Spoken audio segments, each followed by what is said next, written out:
SCP-1782. Object Class Euclid.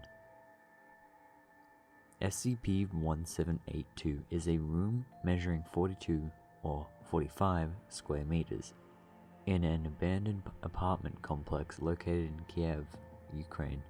Imprints over the archway entering the room read Gender Devar Osem de 198D. SCP-1782's interior changes in appearance every 3 days at 3:12 a.m. The change is instantaneous. SCP-1782 is usually furnished with typical household objects, although SCP-1782 and the objects themselves, when present, are aged significantly with signs of heavy use. The floor plan of the room varies, certain instances having a kitchen, bedroom, and living room, or simply being a large, empty space. SCP-1782 occasionally manifests what appear to be sapient entities and fauna. Objects appearing before the change vanish regardless of their proximity to SCP-1782 at exactly 3:12 a.m. Further examples can be found in the area records for the subject. Area Record 1782, date 8/23. Event: room materializes empty. The sound of metal scraping against metal can be heard. A disembodied female voice can be heard repeating the phrase, "Shakes me, makes me lighter," until 3:12 a.m. Area Record 2, date 8/26. Event: room materializes empty. Sound does not travel through the interior, although upon further inspection, a small area of the left wall of the floor plan emits a faint metallic grating noise. Area Record 3, date 8/29. Event: an elderly human feeding itself to a group of kakapo did not express pain and appeared ambivalent. Area Record 4, date 09/04. Event: room appears with 2 partitions, including a bathroom housing only a toilet and a small rectangular entrance accessible through a small hole in the wall.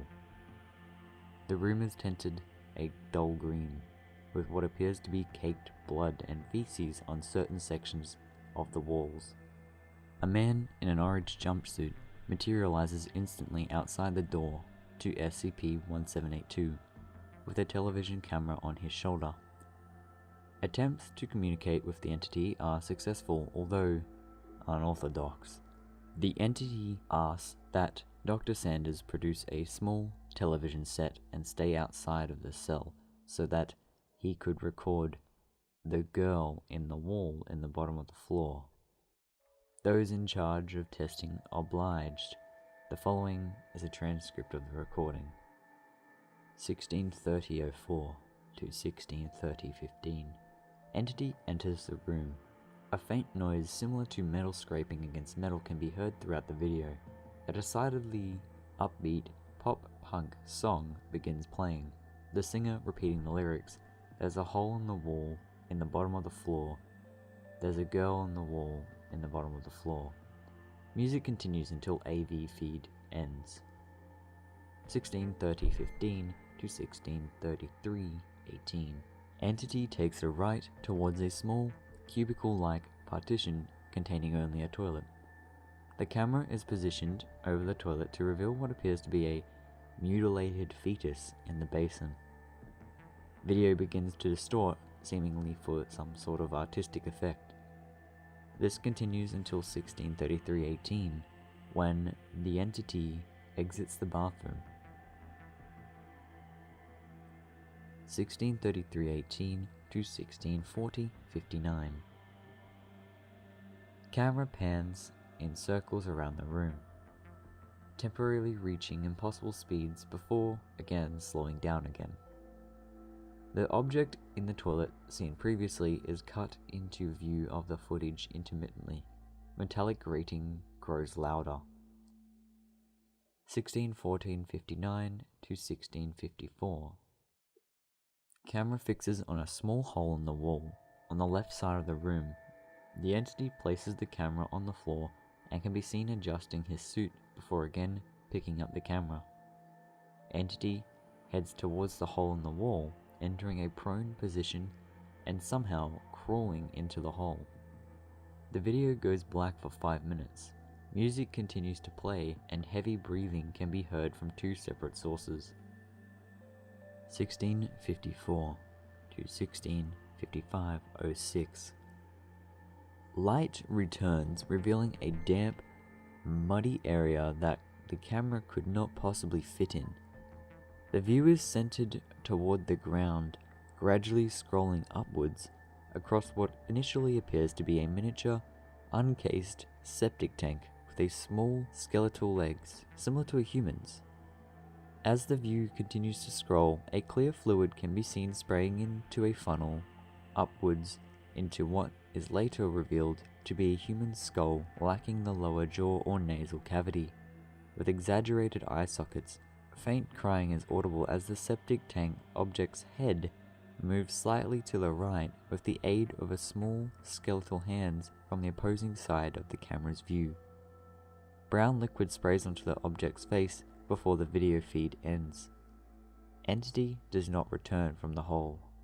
An RC car with some obstacle clearing capability was requisitioned and mounted with a GPS and video camera to inspect the hole of the 0904 SCP-1782.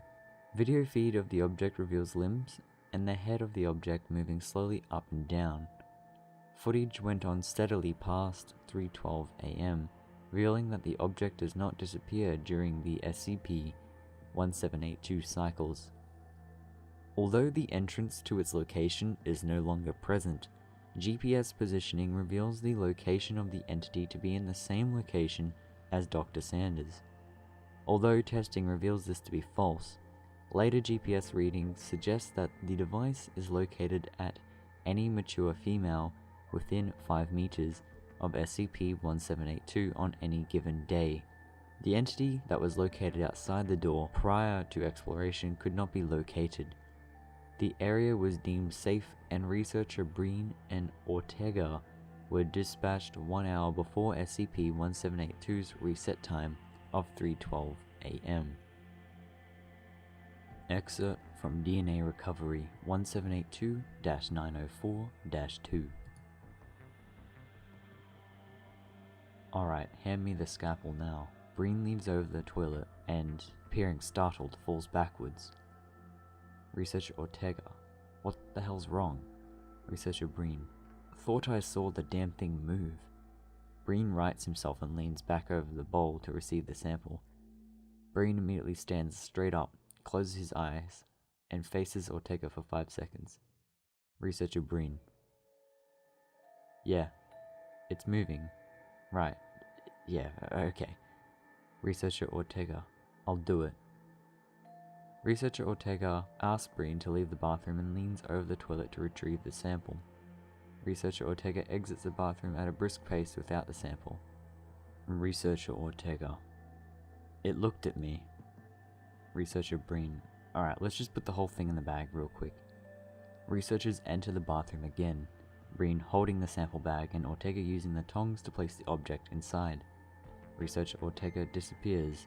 The sound of water splashing is heard in the toilet.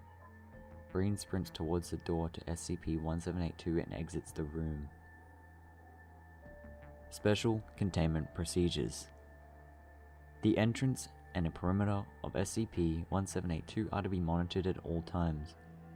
Although SCP-1782 has not yet proven itself outwardly hostile, the door to the room should be guarded by at least 2 armed personnel at all times. The area is to only be explored by unmanned drones, which have been requisitioned since the events of 0904. Oh guys, that was SCP-1782, a Euclid object that's seems to be metamorphic properties in like a apartment complex or room. But there's some really messed up stuff that happens there.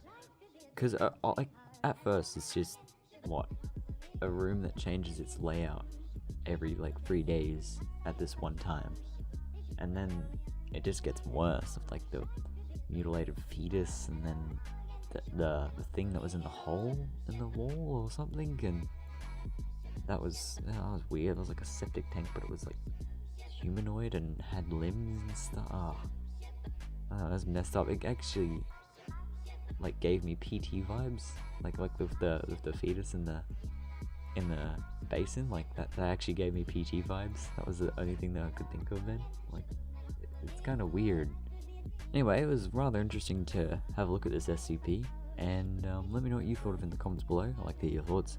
If you liked it, leave a like. If you dislike it, dislike it. Subscribe to support this channel, and if you do, hit the bell to get notified. You can also join my Discord. It's free to do, and the link to do so is in the description. You can also share this video around to your friends to give them a scare, and as always, thank you so much for watching.